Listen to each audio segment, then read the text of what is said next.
मैं चैनल में स्वागत करती हूँ सबका अपने चैनल में। तो आज आपका ब्लॉग वीडियो में स्वागत नहीं है, बल्कि एक अलग वीडियो में स्वागत है जो कि हो सकता है बहुत सारे लोगों के लिए हेल्पफुल हो।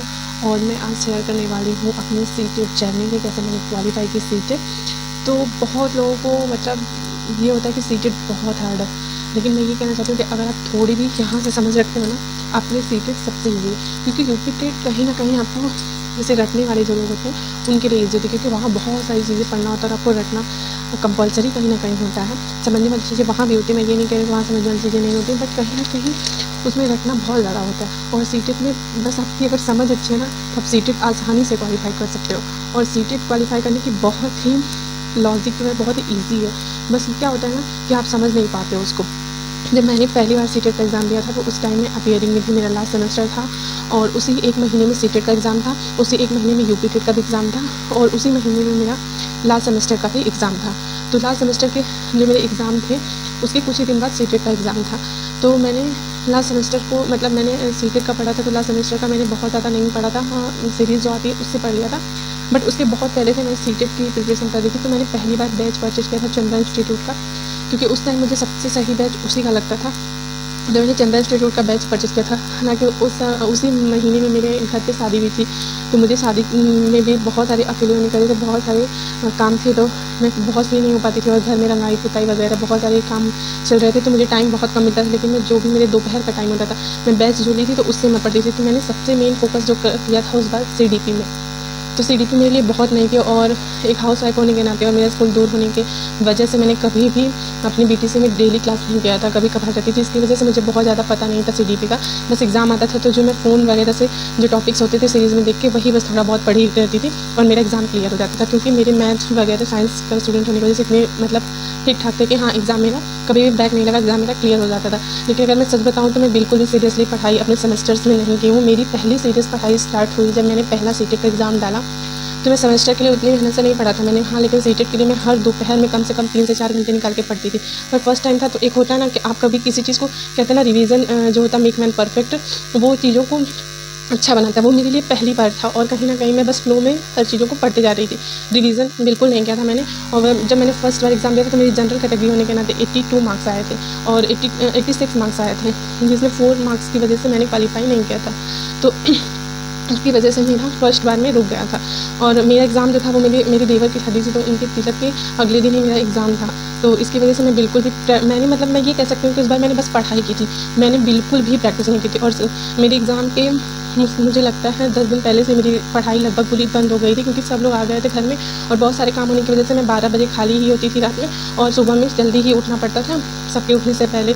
तो मुझे बहुत सारे काम होते थे, चाय वगैरह बनाना ये वो, तो मुझे 4 बजे उठना पड़ता था। फिर मैं 4 बजे उठ के झाड़ू लगाने के बाद, नहाने के बाद फिर ये सब कामों में लग जाती थी, और फिर दिन भर काम। तो मुझे फिर बिल्कुल भी 10-12 दिन पहले से मुझे बिल्कुल भी पढ़ाई करने का टाइम नहीं मिला था।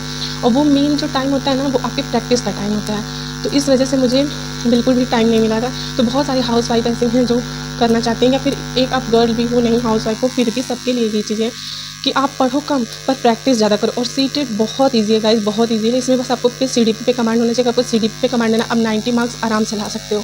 तो अगर आपको मेहनत करके पढ़ना है ना, तो आप CDP पढ़ो, बाकी चीज़ों की आप सिर्फ प्रैक्टिस भी करते हो ना। तो और उसके बाद मैंने फिर एग्ज़ाम दिया 23 में जो हुआ था। उसके बाद मैंने एक और एग्ज़ाम दिया था, आई थिंक ऑनलाइन में ही दिया था 22 में, तो उस बार भी मेरा क्लियर नहीं हुआ था। और उस बार मेरा ऑनलाइन का फर्स्ट मतलब अटेम्प्ट था, मुझे इतना उसके बारे में पता नहीं था, मुझे कोई प्रॉब्लम नहीं हुई एग्ज़ाम देने में। लेकिन हाँ, मैंने उस बार पढ़ाई भी नहीं की थी, मेरा बेबी था उस टाइम, मेरा बेबी आई थिंक 3 से 4 महीने का था, तो मैं बिल्कुल पढ़ा नहीं पाती थी। मैं जैसे ही पढ़ने बैठती थी उसको फीडिंग कराना पड़ता था, फिर उसके बहुत सारे काम होते थे, और बार बार उसको फीडिंग कराना पड़ता था। तो कहीं ना कहीं उसकी वजह से भी मैं उसको साथ रहने की वजह से, उसके छोटे रहने की वजह से मैं कंसिस्टेंसी के साथ पढ़ती हूँ ना, वो चीज़ नहीं हो पा रही थी। तो मैंने जो पहले का ही पढ़ा था, थोड़ा बहुत मैंने पढ़ा था, 2-4-10 दिन मुझे ऐसा लगता है पढ़ के बस मैंने एग्ज़ाम दिया था। तो उस बार मेरा 10 नंबर से रुक गया था, यानी कि मेरा भी सीटेट जो है ना वो तीसरी बार में क्वालिफाई हुआ है। क्योंकि फर्स्ट बार मैंने पढ़ा बहुत अच्छे से था, पर मैंने उसका रिवीजन नहीं किया था। सेकंड बार ना मैंने अच्छे से पढ़ा था, ना मैंने रिवीजन किया था। बस 2-4-10 दिन जो एग्ज़ाम के बचे थे, वो भी आप ये कह सकते हो कि मैं एक दिन में 2 से 3 घंटे भी नहीं पढ़ पाती थी, जो भी 10-12 दिन पढ़ा था। क्योंकि जैसे ही 10-15 मिनट 20 मिनट पढ़ती थी, फिर बाबू का कुछ ना कुछ ऐसा काम हो जाता है, उसको फीडिंग कराना, फिर या फिर वो टॉयलेट कर गया या पॉटी कर गया वगैरह वगैरह, तो उसमें उठना बैठना हो जाता था, तो नहीं हो पाता था।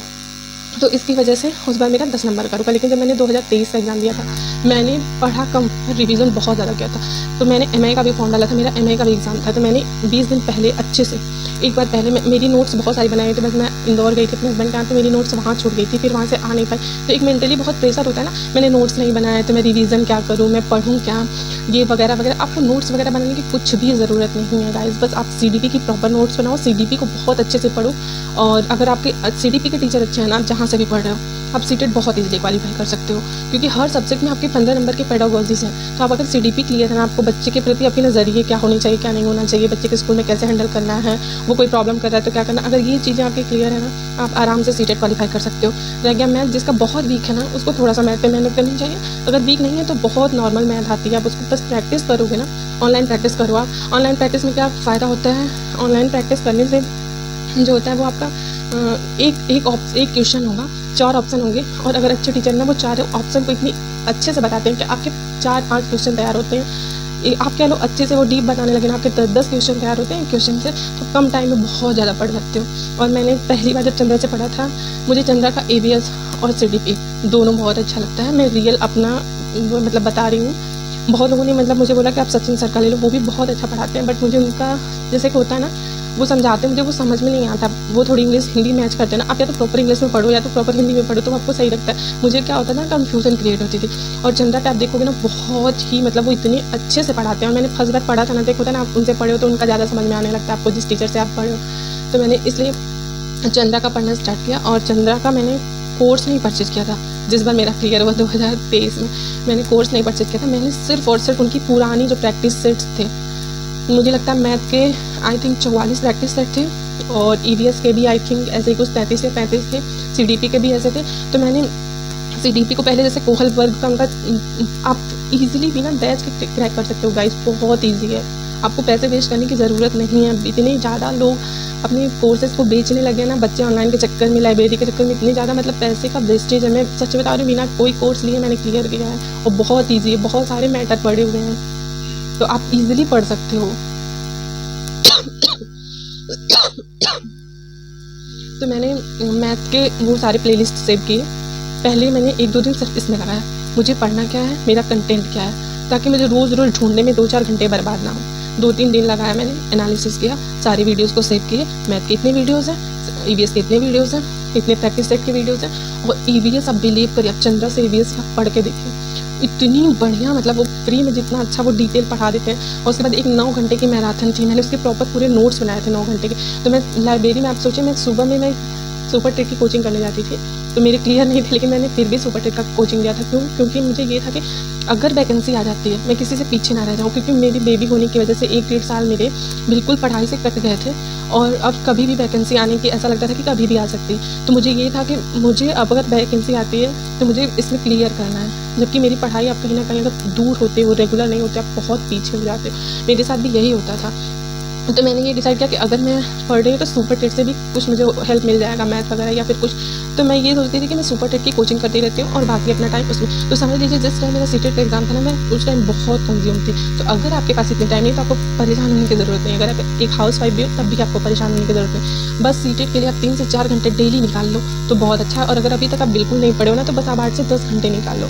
अगर आप लाइब्रेरी जा सकते हो या फिर कहीं ऐसा जहाँ आपको कोई डिस्टर्ब ना करे, आप 5 से 6 घंटे भी, अगर रेगुलर 5 से 6 घंटे का रियली बस 5 से 6 घंटे भी आप पढ़ते हो ना, 20 से 25 दिन में, 20 से 15 दिन में भी आप क्लियर सीटेट कर सकते हो। बस सबसे मेन पॉइंट सीडीपी बहुत अच्छी होनी चाहिए आपकी। और नॉर्मल मैथ तो सबको आती है यार, नॉर्मल हिंदी तो सबको आती है। और हर पोर्शन में 15 नंबर की सीडीपी, 90 नंबर की सीडीपी। अगर आप अच्छे से पढ़ ले तो 90 नंबर में, तो क्या आप 70 नंबर के भी नहीं कर पाओगे? डेफिनेटली कर लोगे। और 20 नंबर आप कहीं से भी ला सकते। और मैं सच बताऊँ, मैंने 3 बार एग्ज़ाम दिए ना। मेरी पहली बार मैंने इंग्लिश डाला था 17 नंबर, क्योंकि लास्ट का मेरे पास पहली बार मुझे इतना टाइम मैनेजमेंट नहीं था। लास्ट मुझे टाइम ही नहीं, मैंने तुक्का मारा। और तुक्का मेरा कभी नहीं सही होता गाइस, पता नहीं कैसे लोग तुक्के पे इतना भरोसा करते हैं। मैं अभी तक जितने भी एग्जाम दिए हूँ, मैं दावे के साथ कह सकती हूँ, मैं जितना पढ़ती हूँ मेरा उतना ही सही होता है, मेरा तुक्का नहीं सही होता। हाँ 2-4 सही हो गया किस्मत पलटने वाला तुक्का तो भैया ना मेरे बस का है ना मुझसे होता है। तो दूसरी बार जब मैंने एग्ज़ाम दिया, इंग्लिश से ही फिर दिया, मेरा 7 नंबर। तीसरी बार जब मैंने एग्ज़ाम दिया, मैंने डिसाइड किया कि चलो एक बार संस्कृत से देखते हैं, और संस्कृत से दिया। संस्कृत में मेरे 7 नंबर है गाइस। सेकंड पेपर में मेरे बल्कि शायद 14 या 15 नंबर है। फर्स्ट जो पेपर होता है उसमें मेरे 7 नंबर है। और ये भी मैं आपको बताने वाली हूँ कि सेकंड पेपर आप कैसे क्लियर करो। तो ये स्ट्रेटजी है। सबसे पहली बात, आपको सारे कंटेंट, या आप बैच परचेज करते हो या फ्री पढ़ते हो, सारे कंटेंट आपको पहले से क्लियर करना है। ये पढ़ना है, खोजने में टाइम वेस्ट ना हो। दूसरी चीज़, आपको कंसिस्टेंट रहना है, रोज़ एक प्रैक्टिस सेट लगाना है। आप जितने प्रैक्टिस सेट लगाते हैं, एक क्वेश्चन में अगर 4 ऑप्शन है, चारों ऑप्शन आपको कोई बता रहा है, आप उन चारों ऑप्शन में एक भी ऑप्शन आपको ऐसा लगता है कि आपको भूल सकता है या आपको उतना पता नहीं है इसके बारे में, एक कॉपी बनाओ, डेट वाइज लिखो। यहाँ तक कि ये भी लिखो कि आपने किस वीडियोज़ नंबर में कौन सा पढ़ा है, किस प्रैक्टिस सेट में उसमें पढ़ा रहता है, वो डालो। आप पूरा प्रॉपर लिखो। उसके बाद आप उस चीज़ को डेली रिवाइज़ करो। कभी बाई चांस आपको उसमें कोई कन्फ्यूज़न होती है, आपने ऊपर लिखा है कि किस प्रैक्टिस सेट में पढ़ा है, आपने प्रैक्टिस सेट नंबर किस में पढ़ा, आप डायरेक्ट ओपन करके उसको देख सकते हो। उस प्रॉब्लम को आपको खोजने की ज़रूरत नहीं पड़ेगी। तो मैंने सिर्फ और सिर्फ ये किया था। तो मैं सुबह जाती थी, 12 साढ़े 12 बजे मैं लाइब्रेरी पहुँचती थी। कुछ दिनों तक मैंने लाइब्रेरी में तुरंत रुकती थी मैं, और 5 साढ़े 5 6 बजे तक मैं पढ़ के घर जाती थी। कुछ दिनों बाद मेरी तबीयत बहुत ज़्यादा ख़राब हो गई और मुझे पता चला मुझे थायराइड है। तो उसकी वजह से फिर मैंने अपनी टाइमिंग चेंज की, क्योंकि मुझे ये था कि मुझे इस बार सीटेट क्लियर करना ही करना है। कहीं वैकेंसी आ जाए तो मेरे अंदर एक गिल्ट ना रह जाए कि मैंने पहली ही सीढ़ी नहीं चढ़ी तो मैं दूसरी कैसे चढ़ूँगी। तो मुझे पहली सीढ़ी क्लियर करनी ही करनी है। मैं बहुत ज़्यादा श्योर थी कि मुझे करना है कैसे भी, any how I can do it. फिर उसके बाद मेरी तबीयत ख़राब हो गई। फिर मैंने वहाँ मैं जाती थी, 1 घंटे पढ़ती थी, सो जाती थी, सोते-सोते फिर मैं थोड़ा बहुत पढ़ती थी, मुझे नहीं याद आता, फिर मैं घर आती थी। लेकिन मैंने कभी अपनी कंटिन्यूटी को ख़त्म नहीं किया। उसके बाद मैंने डिसाइड किया अब मैं घर जाऊँगी, 1 डेढ़ घंटे आराम करूँगी एंड देन फिर आऊँगी लाइब्रेरी। तो मैंने फिर वहाँ से स्टार्ट किया। जब मैं 12 बजे वहाँ से छूटती थी, तो उसके बाद मैं घर जाती थी। घर में पौने 1 बजे पहुँचती थी, खाना-पीना खाती थी, और मैं उसके बाद ज़बरदस्ती मेरा बेबी भी रहता था। मैंने समझ लो उस टाइम मेरी मम्मी ने बहुत सपोर्ट किया। वो मेरे बेबी को दिन भर देखती थी। मैं रात को 8 बजे आती थी, बेबी मेरा ढूँढने लगता था मुझे। लेकिन मुझे ये था कि मुझे क्लियर करना है। अगर मेरा फ्यूचर अच्छा हुआ तो मेरी बेबी का फ्यूचर ऑलरेडी अच्छा होगा। अगर आज वो मेरी वजह से कुछ, उसको कोई प्रॉब्लम्स नहीं होती थी। मेरी मायके में मेरी फैमिली बहुत बड़ी है, और मैंने मायके में रह के तैयारी किया था। तो मेरी फैमिली बहुत बड़ी है और सब उसका बहुत ख्याल रखते थे, बहुत ज़्यादा उसको सब लोग प्यार करते थे। मम्मी भी उसका प्रॉपर पूरा, मम्मी उसका कपड़ा धुलना, उसको खिलाना, उसको पिलाना, उसको बाथरूम करना, हर एक चीज़ मम्मी करती थी मेरी। बस वो मेरे पास रात को सोता ही भर था बस, और कुछ भी नहीं भाई। और मुझे ढूँढने लगता था। मैं आती थी तो बहुत खुश हो जाता था, मम्मी बताती थी वो ढूँढने लगा। कभी-कभी मैं आती थी तो वो सो जाता था। तो फिर मैं 3 बजे जाना स्टार्ट किया अपना लाइब्रेरी। 3 बजे से लाइब्रेरी में रात बजे 8 बजे तक पढ़ती थी। उसके बाद मैं मेरे पापा को कॉल करती थी तो कोई मुझे लेने आ जाता था। कंटिन्यू जब तक मेरा एग्ज़ाम नहीं हुआ, मैं 8 से साढ़े 8 करने की कोशिश करती थी, और मैं इस तरह से लगातार प्रैक्टिस सेट पे प्रैक्टिस सेट किया गाइज़। मैंने मैथ का पूरा 44 प्रैक्टिस सेट उस पे जो वो करवाए थे उनको किया है, पॉइंट वाइज़ मैंने लिखा है उसको, बिल्कुल बार-बार रिवाइज़ किया है। और उसके बाद जब मेरा एग्ज़ाम आ गया था तो 10 दिन पहले मैंने फिर कोचिंग को भी छोड़ा था, और वो 10 दिन मैं सुबह से लेके रात 8 बजे तक मैं उस लाइब्रेरी में रहती थी और पढ़ती थी कि मुझे बस क्लियर करना है। और सबसे मैंने अब इतना एनालाइज़ किया है ना, आप पढ़ो कम, आप प्रैक्टिस बहुत ज़्यादा करो। सेम टू सेम क्वेश्चन आ जाते हैं आपके एग्ज़ाम में, और ये चुटकी में आप उसको सॉल्व करते हो। मैं कसम से बता रही हूँ, मैं अपनी हिंदी के क्वेश्चंस मुश्किल से 7 से 10 मिनट के अंदर सॉल्व किए थे।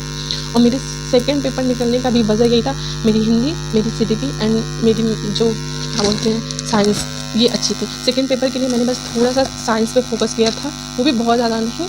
लेकिन मेरी हिंदी और सीडीपी में, मतलब सेकंड पेपर का हिंदी और सीडीपी, फर्स्ट पेपर का हिंदी थोड़ा टफ आ गया था, लेकिन सेकंड पेपर की हिंदी बहुत ईज़ी थी। उसमें मेरा 28 नंबर, सीडीपी में मेरे 29 नंबर। तो इसकी वजह से वो नंबर मेरे मतलब प्लस पॉइंट बन गए थे। और मैथ में तो मुझे बहुत ज़्यादा नहीं आ रहा था, क्योंकि 6 to 8 का मैथ थोड़ा टफ होता है, मैंने उतना मैथ पढ़ा नहीं था।